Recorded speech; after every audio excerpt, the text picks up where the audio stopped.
Ja, ik heb begrepen dat we hartstikke live zijn. Dames en heren, hartstikke leuk dat jullie allemaal kijken. We zitten hier bij zaal 7 in Venray. En dit is de starter van het jaarverkiezing. Welkom allemaal. Eens even luisteren of hier ook nog wat publiek zit. Een klein applaus. Ja. Dan weet u thuis ook dat ik hier in ieder geval niet alleen sta, maar dat er toch nog een aantal mensen hier zijn. Het is wel beperkt. Dat heeft alles te maken uiteraard met de situatie waarin we verkeren.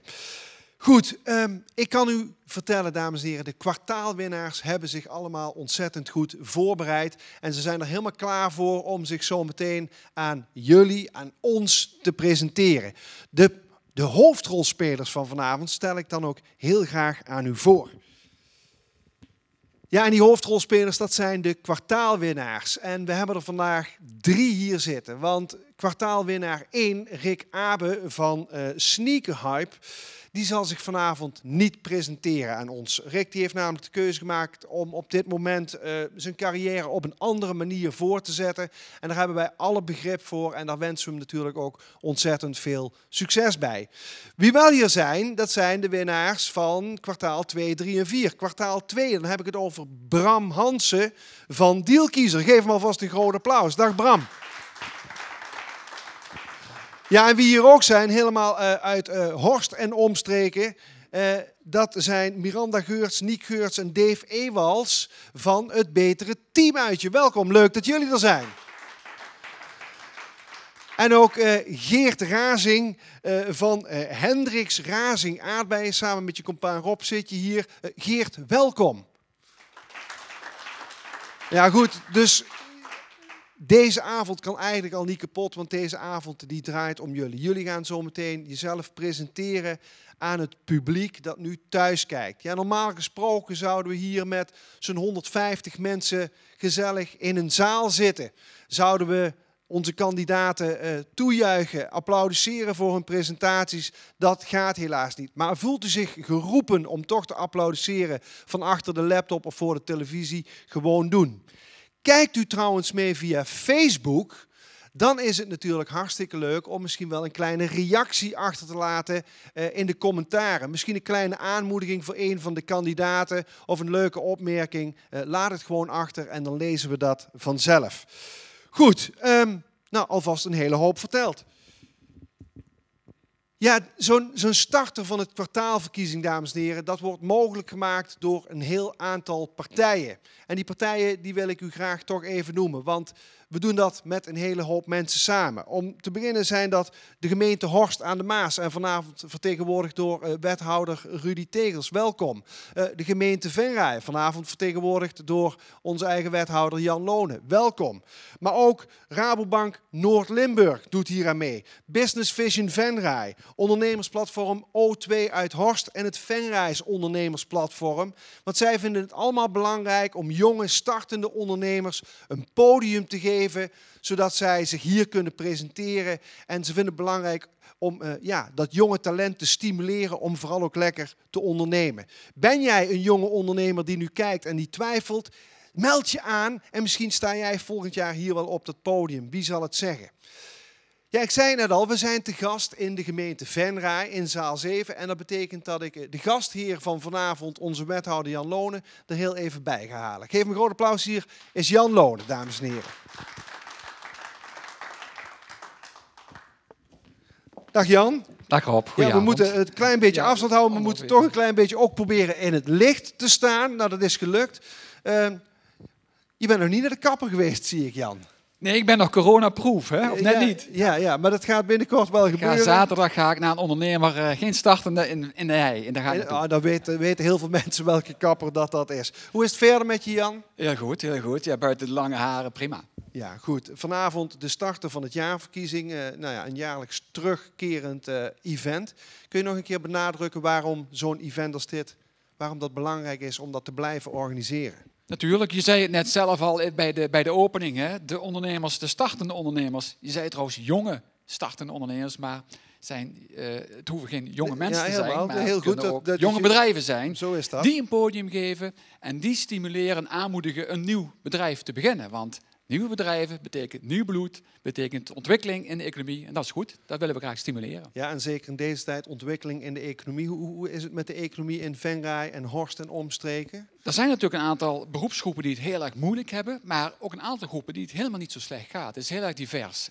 Dus we moeten vooral aandacht hebben voor die het moeilijk hebben, maar we moeten niet alleen somberen. En het blijkt ook dat het afgelopen jaar met de starters heel erg meeviel. Sterker nog, volgens mij hebben we dit jaar nog nooit, of in 2020, nog nooit zoveel aanmeldingen gehad en zoveel starters gehad. Dus in die zin...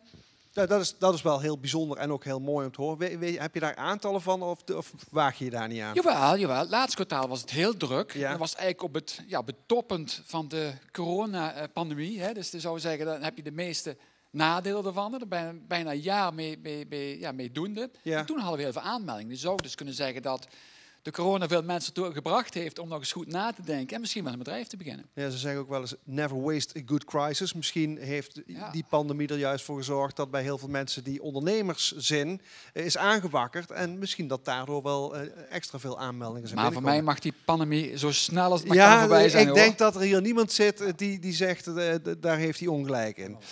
Ja, Jan, jij gaat zo meteen ook als toeschouwer hier in de zaal zitten. Je bent stemgerechtig, neem ik aan. Ja, neem ik aan voor wel. Nou ja, dat neem ik ook aan. Waar ga je nou zo meteen op letten als je naar deze 3 starters gaat kijken? Hoe kunnen zij jouw stem winnen? Nou, ik ken ze natuurlijk alle 3. Ja, de derde zijdelings dan. Daar kon ik door ziekte niet bij zijn. Maar de andere ken ik natuurlijk, dus ik ben voor geïnformeerd. En dan ga je toch kijken van hoe het bedrijf, wat voor levenskansen en hoe presenteren ze zich, wat voor kansen hebben ze in de toekomst. Ja. En natuurlijk ook als een leuke manier is om jezelf te presenteren, daar let je natuurlijk ook op. Dus je wilt ook wel een beetje verrast worden. Dus ik laat me graag verrassen. Nou ja, goed. Het is nu dadelijk aan de ondernemers om jou dan te overtuigen en om die stem van jou binnen te halen. Is er nog iets wat je tegen de kijkers wil zeggen? Want er zitten er, als het goed is, een hele hoop mee te kijken. Zeker. Sowieso zorg ervoor dat er dit jaar ook al veel starters komen. En ga dadelijk sowieso goed kijken en opletten. En ook stemmen op een van deze 3 perfecte starters. Goed zo, dankjewel Jan. Jij gaat op het einde van het programma de winnaar bekendmaken. Voor nu ga je wel lekker terug in de zaal. Dankjewel en we zien jou straks weer terug. Tot zakjes. Goed zo.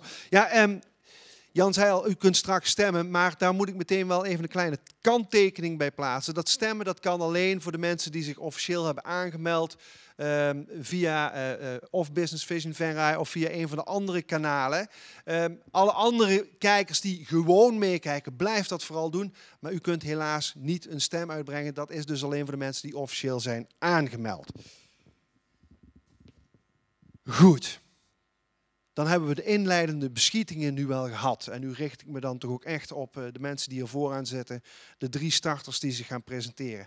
En als eerste richt ik me op jou, Bram. Ik wil jou ook vragen om hier naar voren te komen. Want jij bent zo meteen als eerste aan de beurt. Geef hem alvast een warm applaus. Zo, Bram. Hoe gaat het? Goed. Ja, je zit lekker in je vel. Je bent er helemaal klaar voor.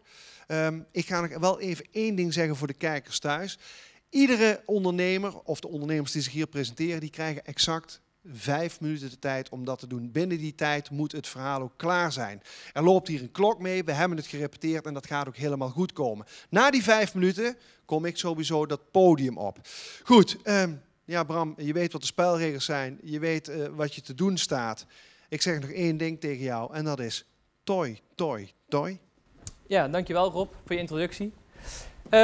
Iedereen die wel eens een auto heeft verkocht, kent vast de volgende situatie. Je biedt je auto aan op een verkoopsite, maar je hebt helemaal geen flauw idee met wie je zaken gaat doen. En helemaal niet of je wel een eerlijke prijs gaat ontvangen voor jouw auto. En daar hebben wij iets moois op bedacht. Maar voor ik je daar wat meer over ga vertellen, stel ik me eerst even jullie voor. Mijn naam is Bram Hansen, 26 jaar en opgegroeid in Venray. Ik ben ook opgegroeid in het familiebedrijf van mijn ouders, autobedrijf Hansen, waarbij ik sinds jongs af aan een passie heb opgebouwd voor het autovak, maar daarnaast ook voor het ondernemerschap. Nou, om die zaken op een juiste manier vorm te geven, heb ik de afgelopen jaren verschillende opleidingen gevolgd om het autovak beter te leren kennen, maar om daarnaast ook meer te weten te komen over het ondernemerschap. En in die periode heb ik eigenlijk iets heel erg moois zien ontstaan. Aan de ene kant was ik actief in het bedrijf van mijn ouders, waarbij ik eigenlijk kansen en bedreigingen zag ontstaan in de markt. En aan de andere kant zat ik op school en kreeg ik juist te horen hoe je daarop kunt inspelen met een vernieuwend concept. Nou, daaruit is eigenlijk dit idee wat we nu hebben verwezenlijkt ontstaan. Maar tijdens het bedenken en het invullen van het probleem eigenlijk, kwam ik er al gauw achter dat er een bepaald probleem vervuld moest worden. Nou, aan de ene kant van de markt zag ik bij autobezitters een grote behoefte naar een platform waarop zij kunnen zien of ze een eerlijke prijs voor de auto ontvangen, maar ook met wie ze überhaupt zaken gaan doen voordat er een deal wordt gesloten. Maar aan de andere kant van de markt zag ik een hele grote vraag ontstaan die er al jaren gaande is naar jong gebruikte auto's. Nou, daar wilde ik graag iets mee doen. Ik wilde die twee vragen aan elkaar koppelen en in mijn beleving kon dat of kan dat met een online platform. Een online platform wat aan de ene kant de mogelijkheid biedt voor autobezitters om de auto aan te bieden en aan de andere kant de mogelijkheid biedt voor autobedrijven om erop te bieden en ze proberen te kopen. Nou, dat idee heeft eigenlijk zijn eigen weg gevolgd, om het zo maar te zeggen. Maar ik kwam er al heel snel achter dat zo'n platform valt of staat met de online vindbaarheid. Nou, omdat ik echt iemand ben van de daadwerkelijke handel en niet zo heel erg geïnteresseerd ben in de online materie, heb ik mijn hulp ingeroepen van 2 ex-studiegenoten. Eén daarvan zit hier, Jules. En de andere is Randy. Die kon er helaas niet bij zijn. Maar Randy heeft zich tijdens het opzetten van het concept bezig gehouden met het uitstippelen van onze online strategie. Terwijl Jules zich heel erg heeft bezig gehouden met de bouw van de website en het opzetten van marketingcampagnes om leads te genereren, zodat ik daarmee aan de slag kan en proberen de deals te sluiten. Nou, dat heeft eigenlijk geleid tot de bedrijfsnaam Dealkiezer, zodat jij de beste deal kunt kiezen. En dat bedrijf hebben wij afgelopen jaar in maart gelanceerd onder de naam Dealkiezer.nl.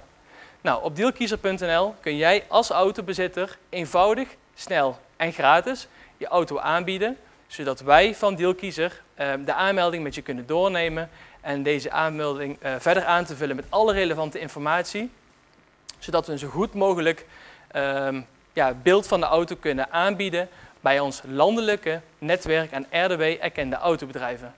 Nou, als wij de auto hebben aangeboden binnen ons landelijke netwerk, voegen wij alle biedingen die zijn binnengekomen op jouw auto toe, op je eigen klantenlogin die je krijgt als je de auto hebt aangemeld. Binnen de klantenlogin kun je kijken welke biedingen er zijn binnengekomen op jouw auto, waar die biedingen vandaan komen, hoe ver het bedrijf van jou is gevestigd. Maar daarnaast kun je ook zien hoe dat deze kopers worden beoordeeld op ons platform. En daarnaast kun je ook zien wie wat verdient binnen de transactie. En voordat je een keuze maakt tussen een van die biedingen, nemen wij van Dealkiezer contact met je op om eventuele vragen te beantwoorden, maar om daarnaast ook wellicht advies te geven over de beste deal. Nou, als je het gevoel hebt dat de beste deal ertussen zit, dan kun je die eenvoudig en online accepteren, waarna wij jou in contact brengen met de koper. Nou, zoals je nu al hebt gehoord, zijn wij vanaf moment A het aanspreekpunt en dan blijven wij totdat de auto daadwerkelijk is verkocht. Dus mocht er iets niet goed zijn, mochten er vragen zijn, dan kun je ons bellen en dan blijft dezelfde contactpersoon telkens met jou in gesprek om ervoor te zorgen dat de verkoop vlekkeloos verloopt. Nou, als de deal eenmaal rond is, dan krijg je rechtstreeks het geld op je bankrekening, maar ook de vrijwaring, zodat de auto is verkocht aan een eerlijke partij en op een betrouwbare manier. En doordat wij jou laten zien wat de markt biedt, kun je een transparante deal sluiten. En dat is Dealkiezer en dat biedt niemand anders.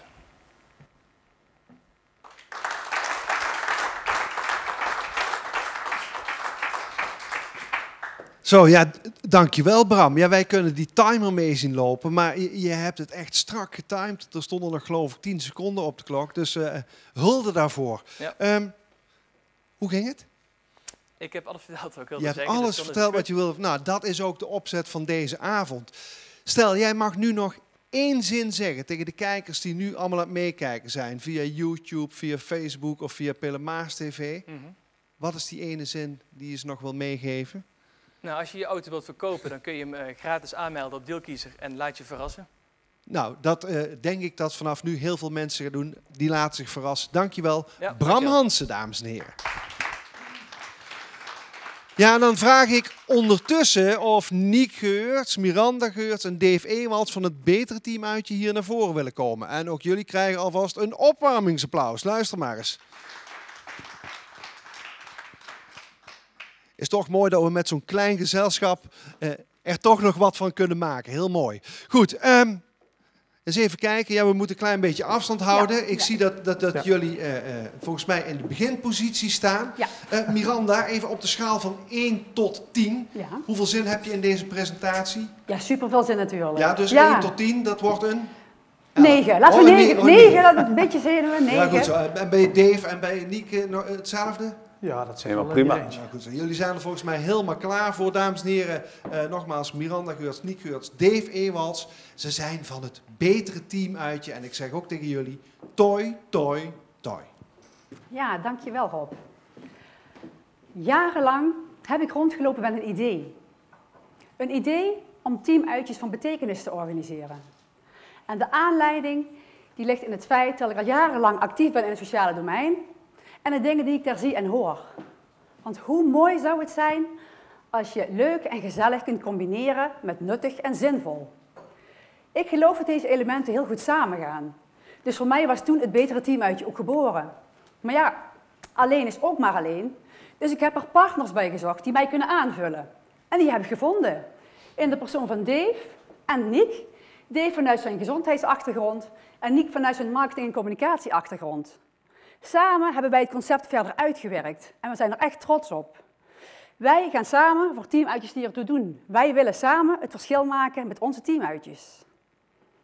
Ja, en met het betere teamuitje zeggen wij niet dat we beter zijn dan de ander, maar we zeggen we doen het op een andere manier. We maken het verschil. We gaan ons onderscheiden. Zo zeggen we van Solex rijden en barbecuen, dat is natuurlijk hartstikke leuk. Alleen wij gaan net een stapje verder. Wij doen het anders. Daarvoor hebben we een fundament opgesteld en dat fundament bestaat uit 3 pijlers. Een betere gezondheid, een betere organisatie en een betere samenleving. Tal van activiteiten hebben wij onder die pijlers verzameld en kunnen wij aanbieden en combineren. Ook hebben wij tal van maatschappelijke en zakelijke partners weten te binden. En dat zijn coaches, dat zijn trainers en dat zijn cateraars. Samen met deze mensen kunnen wij een onvergetelijke middag, ochtend of een hele dag organiseren. Dat stukje organiseren, dat doen we met gastdames of gastheren. Zij gaan de hele dag netjes verzorgen. Dat kunnen wij zelf doen, maar daarvoor zetten wij ook HBO-studenten in en geven hun deze kans. Ja, en hoe combineer je nu leuk en gezellig met nuttig en zinvol? Wij kijken continu naar de maatschappelijke trends en thema's die spelen om daar een passend aanbod op te maken. Op onze website hetbetereteamuitje.nl, zoals Dave net ook al aanhaalde, staan heel veel activiteiten die wij speciaal voor jullie hebben opgezet en die het nuttige, het aangename met het zinvolle combineren. Een aantal activiteiten, ik kan ze helaas niet allemaal opnoemen, maar denk bijvoorbeeld aan een vroege vogelwandeling, dat je samen met je team, 's morgens vroeg, voordat je aan het werk gaat, onder het genot van een gids een natuurgebied induikt en daarna afsluit met een ontbijt. Of bijvoorbeeld een bijzondere voorstelling, waarbij je met je team je onderdompelt in een maatschappelijk thema, zoals bijvoorbeeld dementie of mantelzorg, of om te gaan met anderstaligen en daarover het gesprek aan te gaan. Of lekker actief en energiek aan de slag met de workshop Tireworks, waarna je met een goed gevoel ook de dag kunt beginnen. En een van onze inspirerende kookworkshops heet Verrijk je smaak, waarom je op een leuke, inspirerende manier aan de slag gaat met alternatieven in de keuken, die je met je team kunt maken, maar natuurlijk ook thuis kunt toepassen. Nou, al deze activiteiten, uiteindelijk is er voor ieder wat wils. En na de deelname, als zo'n dag achter de rug is, dan krijgen jullie van ons een certificaat, een betere teamuitje certificaat. En zullen we zorgen voor een mooi verslag in tekst en beeld, voor op social media en natuurlijk te delen met andere teams of collega's. Uiteindelijk willen we jullie laten verrassen en ontdek samen met ons wat het betere teamuitje voor jullie organisatie kan betekenen. Dank je wel.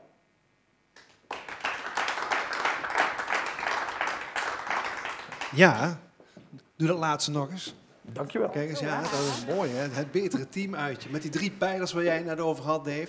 Hartstikke goed. Tevreden, Miranda, Niek en Dave?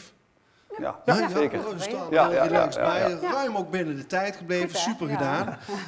Aan jullie ook de vraag. Stel, je mag nog 1 ding tegen de kijkers zeggen die nu aan het meekijken zijn.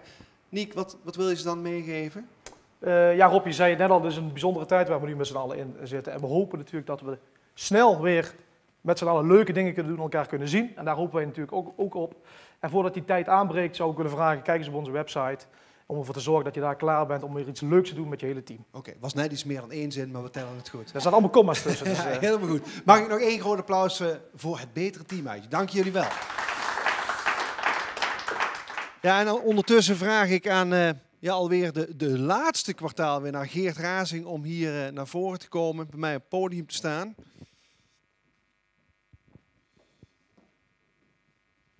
Zo Geert, een beetje warming-up gehad of niet? Je hebt nu je 2 collega-ondernemingen aan het woord gezien. Hoe is het met jou? Schaal 1 tot 10? 11. Een 11. Dus je hebt er gewoon volste vertrouwen in dat het helemaal goed gaat. Goed zo, dan gaan we beginnen. Dames en heren, hier naast mij staat een jonge agrarische ondernemer. Die zorgt voor de lekkerste glasaardbeien hier uit de regio. Geert, heel veel succes. Maar dat wou ik eigenlijk helemaal niet zeggen, dat heb ik nu toch gedaan. Ik zeg dus daarom ook nu toi, toi, toi. Dank u wel. Zo is het allemaal begonnen. 15 jaar geleden. Ik was een jaar of 9. Stonden wij al mee prei te poten. En ik hoefde niet dat hele land, nee, maar wel dat stukje hier. En dit geeft aan, de ondernemersmentaliteit en het hard werken is bij ons al met de paplepel ingegoten. Maar gedurende de laatste jaren hebben we ons pap en mam steeds meer de focus gelegd op de varkenshouderij. Maar hier zie je, dit is mijn passie. Het buiten, het groen, de planten, ja, daar kon ik een kinderfeestje voor overslaan. En eventjes later, toen ik wat beter kon tellen, toen ben ik in het hoekje voor mezelf wat pompoenen gaan telen. En die pompoenen die verkocht ik dan niet bij ons in huis, nee bij mijn oom, een stukje verderop. Want daar kwam meer verkeer voorbij. En inkomsten en uitgaven, die hield ik allemaal precies bij in mijn schriftje. Maar met een schriftje kun je tegenwoordig niet meer helemaal redden, dus toch maar de hals gaan doen. En tijdens deze periode groeide mijn netwerk, zowel privé als zakelijk. En ben ik mezelf steeds meer gaan realiseren van, ja, er is meer als alleen ons thuis. En waarom zou ik per se het bedrijf thuis over moeten nemen? Er zijn meer mogelijkheden om te gaan ondernemen in deze mooie sector. Nadat ik een paar keer in aanraking was geweest met de aardbeien in de kas, toen wist ik, dit wil ik. Zo'n mooi product in die kas, waar ik meer kan sturen, preciezer kan werken, meer in eigen hand heb. Waardoor ik dus ook weer meer uit mijn teelt kan halen, waarmee ik me weer kan onderscheiden. Ook de arbeidsomstandigheden spraken me erg aan. Ik dacht, fijne plek voor mijn toekomstige werknemer om te gaan werken. Toen kreeg ik een tip dat Rob en Connie van Hendricks Aardbeien BV wilden gaan afbouwen. Destijds nog heel onbekende van mij. Zij hadden een mooi modern glasaardbeienbedrijf opgebouwd in Melderslo. En ik dacht, daar kan een bakje koffie drinken waarschijnlijk geen kwaad. Na dat bakje koffie zijn er nog meerdere bakjes koffie overheen gegaan en verschillende gesprekken, wat uiteindelijk heeft geleid tot de huidige samenwerking. En ja, na mijn studie ben ik direct in loondienst gegaan bij Hendricks Aardbeien en om te kijken of we elkaar lagen. En toen bleek dat de klik er van beide kanten was, hebben we een mooi plan opgesteld, wat per 1 januari vorig jaar Hendricks Razing Aardbeien VOF is geworden. Wij produceren 300.000 kilo aardbeien per jaar. Dat zijn 600.000 van die bakjes die je in de winkel ziet. Verdeeld over 1 seizoen in het voorjaar en 1 in het najaar.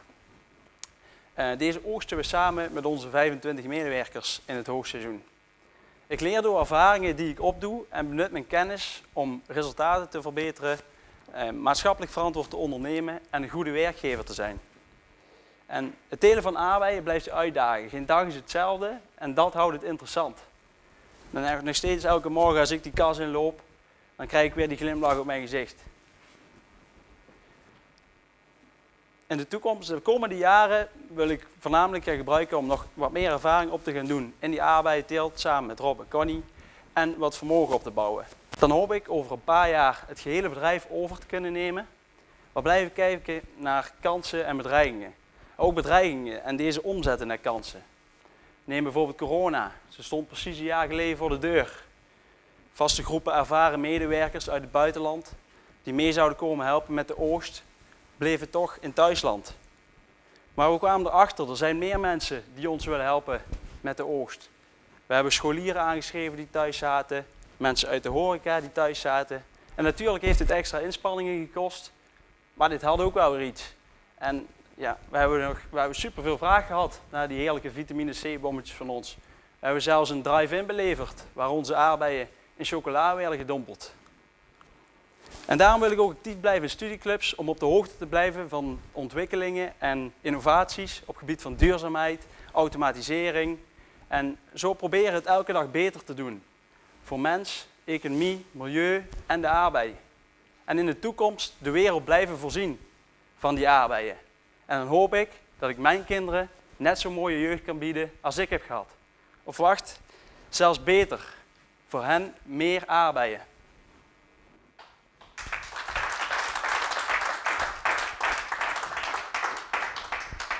Zo Geert, nou, dat zit erop, jongen. Ja.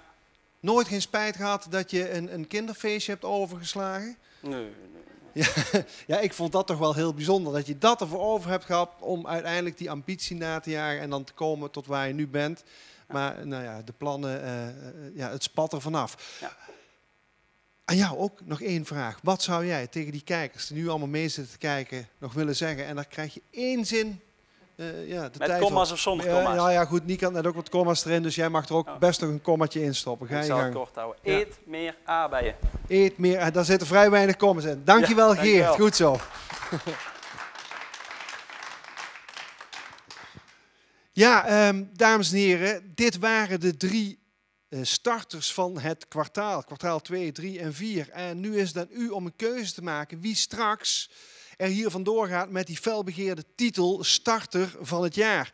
En nogmaals, de mensen die zich hebben aangemeld hebben thuis via de e-mail, als het goed is, een unieke code ontvangen. En die mensen die mogen nu ook naar de website www.startervanhetjaar.xstem.nu gaan. Wat een mooie creatieve titel. Ik zal hem nog één keer noemen. www.startervanhetjaar.xstem.nu. Nou, en daar kun je die code invullen en je unieke stem uitbrengen. Ja, en dan is het meeste stemmen gelden. Degene van jullie die de meeste stemmen ontvangt van onze kijkers, die gaat er dus straks met die felbegeerde titel vandoor. Nou, u krijgt er even de tijd voor om dat te doen. In die tussentijd maak ik van de gelegenheid gebruik om hier op het podium uit te nodigen Carmen Peters. En Carmen is de eigenaresse van Ruitersportcentrum Cadans en de winnaar van vorig jaar. Kom er eens bij, Carmen. Geef er een groot applaus ook.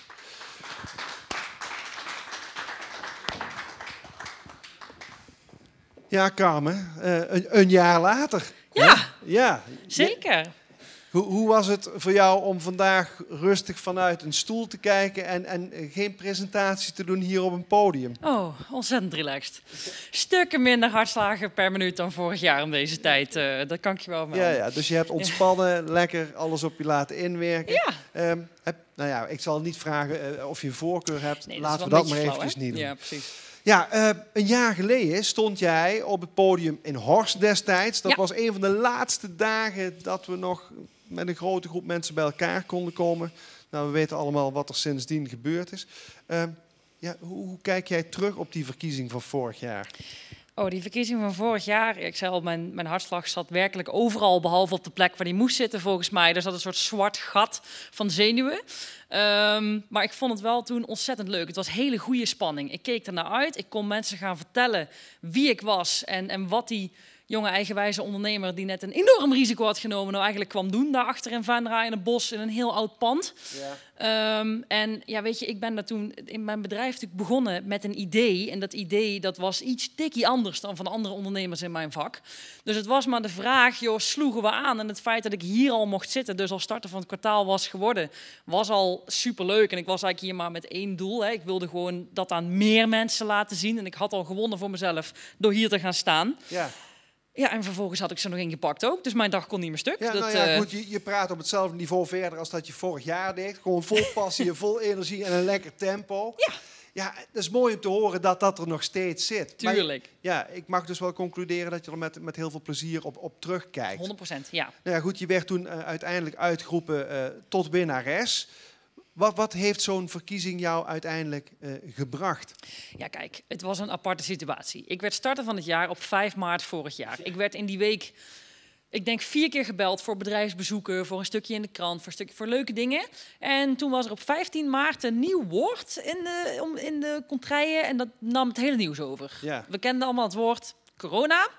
Dus ik heb fysiek niet zo heel veel dingen meegemaakt die nog gingen over het feit dat ik starter van het jaar was geworden. Ja.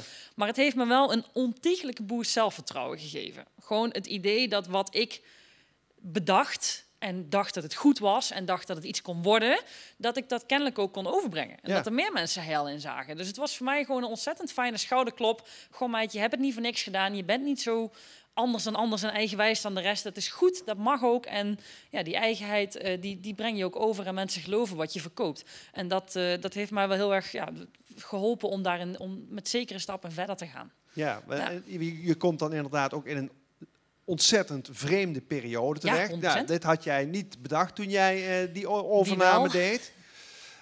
Wat zeg je? Wie wel? Niemand had dat bedacht. Nee. Wat heeft het afgelopen jaar je toch opgeleverd? Een stukje creativiteit. Ja.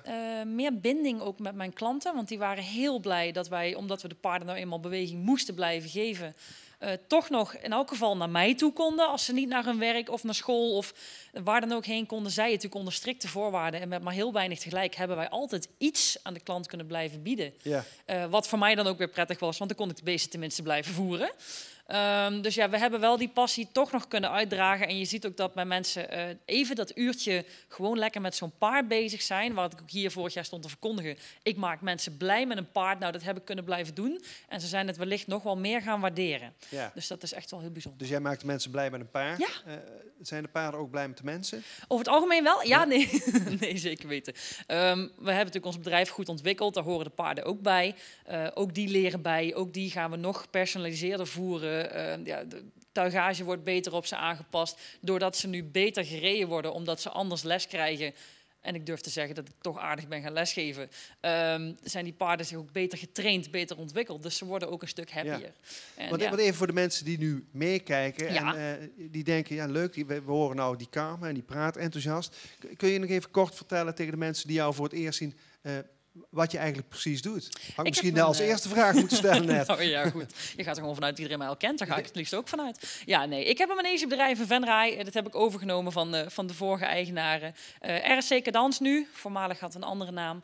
En wij maken mensen blij met paarden. En dat doen we vooral door les te geven met onze eigen paarden. Maar ook door paarden te stallen van andere mensen. Lange termijn wat minder, maar vooral korte termijn.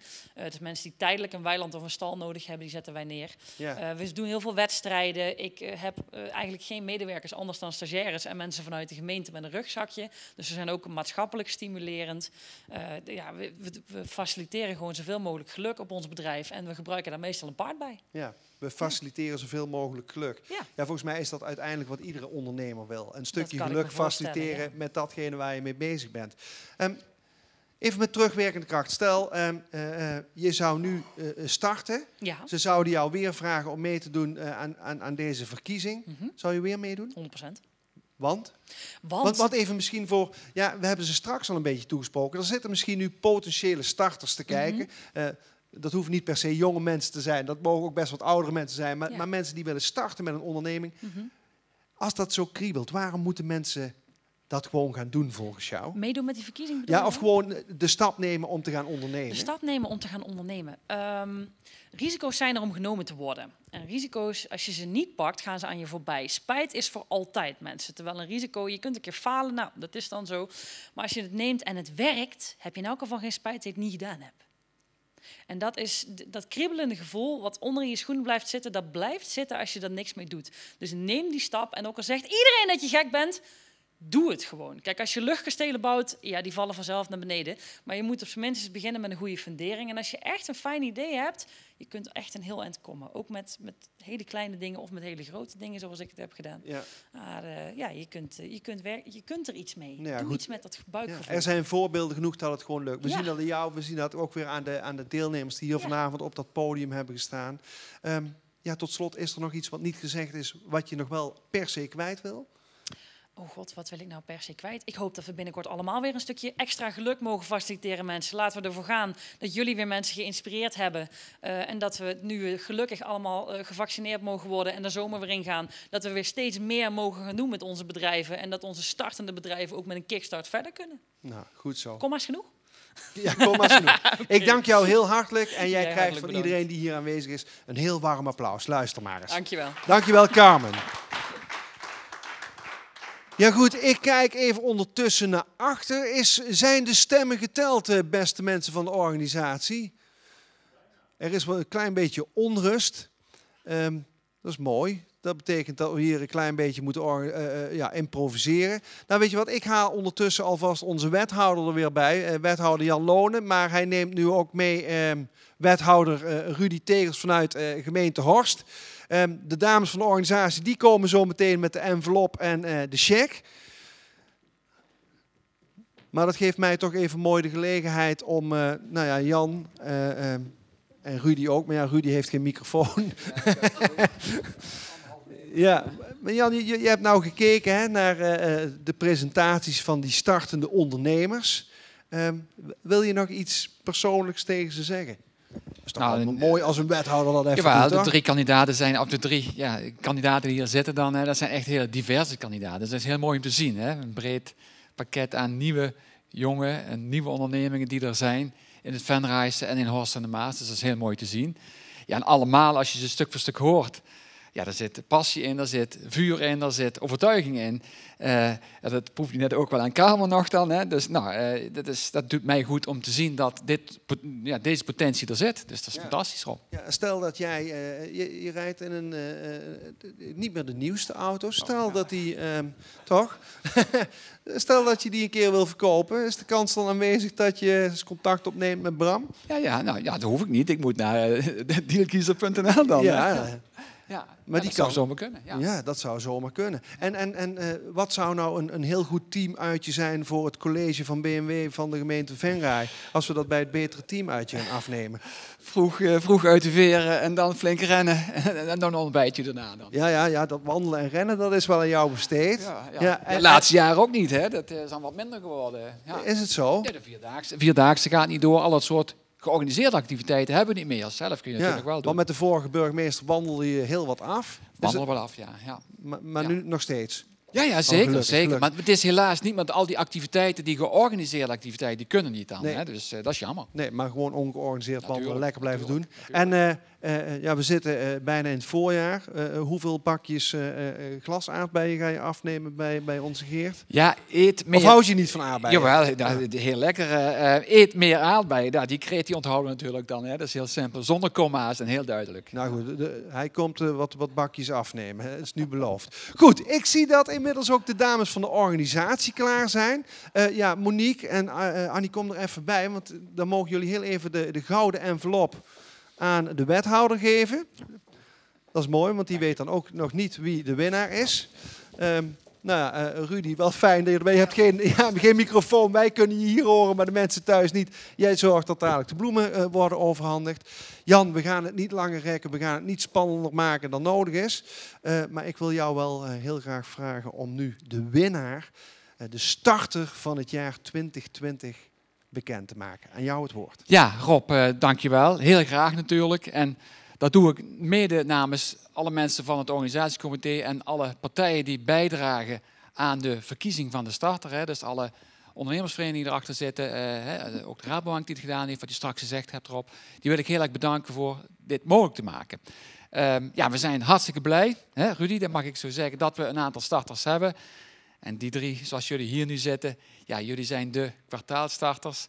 En 1 van jullie 3 gaat het nu daadwerkelijk worden. Hè? Dus ja, ik heb net even... De mensen thuis achter de laptop en voor het beeldscherm houden het niet meer. Nee. Nou, volgens mij hier ook niet. En ik heb net even gekeken om te kijken of ik in een envelop of je in de goede kant zit dan. Hè? Maar ja, het is voor jullie spannend. Het is voor ons ook spannend. Dus ik haal hem maar langzaam eruit. En we zeiden net van misschien is er wat tromgeroffel. Ja, misschien kunnen een paar mensen hier op een tafeltje trommelen. Het is wel spannend. Alle 3 nogmaals dank voor jullie presentatie. Heel veel succes toegewenst bij het ondernemen de komende periode. En er kan er maar eentje de echte winnaar zijn. Jullie zijn alle 3 winnaars natuurlijk, maar er kan er maar eentje echt als eerste eindigen. En dat is geworden, beste mensen, eet meer aardbeien. Geert Razing. Geert, kom naar voren. En je krijgt een heel hartelijk applaus van alle mensen hier. En ook achter de laptop, achter de iPad en bij de televisie zitten ze nu ook allemaal te juichen. Geert, ja, we moeten een klein beetje afstand houden. Normaal is het dan nu handjes geven, omhelzen. Je krijgt zo meteen, Geert, dat beloven we jou, uit de handen van onze wethouder nog een officieel certificaat. Voor jullie is er ook een prachtig certificaat. De bos bloemen, die zal straks ook netjes overhandigd worden door onze wethouder uit Horst, door Rudy Tegels. Wat ik je ook nog kan vertellen, beste Geert, is normaal gesproken zou de voorzitter van Business Vision, Peter Derks, hier nu trots als een pauw het podium opkomen en je mededelen dat je een jaarlidmaatschap krijgt van Business Vision. Nou, dat jaarlidmaatschap, dat krijg je ook, maar de cheque en zo die daarbij hoort, geven we je zo meteen. Beste wethouder, wat is er trouwens, welke prijs is er verbonden aan deze eervolle titel starter van het jaar, behalve dat het een eervolle titel is? Eeuwige roem natuurlijk dan, ja, dus wat je zegt. 1500, moet ik even goed niet liegen, 1500 euro, dat is een geldprijs. Ja, er is een geldprijs ter waarde van 1500 euro die jij mag besteden voor jouw onderneming. Dus één groot feest. Ja. Jan, zou je even de microfoon nog aan Geert willen geven? Want ja, op zo'n moment stel je dan de vraag, beste Geert, wat gaat er nu door je heen? Ja, daar ben ik wel blij mee. Je bent een beetje sprakeloos, lijkt het. Ja, maak je niet elke dag mee eigenlijk, hè? Nee, dat maak je zeker niet elke dag mee. Je compaan die zit daar ook te stralen, Rob. Rob, ben je ook trots? Zeker. Die heeft het ook zeker verdiend, denk ik. Maar ook de anderen, zeker goede presentatie. Maar zeker ben ik trots. Ja. Rob roept, ja, hij heeft het zeker verdiend, maar ook de anderen waren ontzettend goed. Ik weet niet of jullie het konden horen, want hij heeft geen microfoon. Ja, Geert, we gaan je dadelijk na afloop al dat moois overhandigen. Voor nu, ik ga heel even hier in het licht staan, zeg ik tegen alle mensen thuis, ik wil jullie ontzettend hartelijk bedanken voor het kijken, voor het stemmen. Nogmaals, laat een reactie achter, misschien wel een leuke felicitatie aan Geert. Ik bedank de mensen van Zaal 7 voor de gastvrijheid. Ik bedank Wim Wijnhoven van Audica Video. Ik bedank Pelen Maas TV. Ik bedank LR Internet. Maar nogmaals, bovenal al die gasten die zich hier hebben gepresenteerd, al die kwartaalwinnaars. En bovenal bedank ik jullie voor het kijken. En ik zeg, blijf gezond. En hopelijk zien we elkaar volgend jaar weer in een hele volle zaal. Hier in Venray of in Horst. Tot ziens. Bedankt voor het kijken.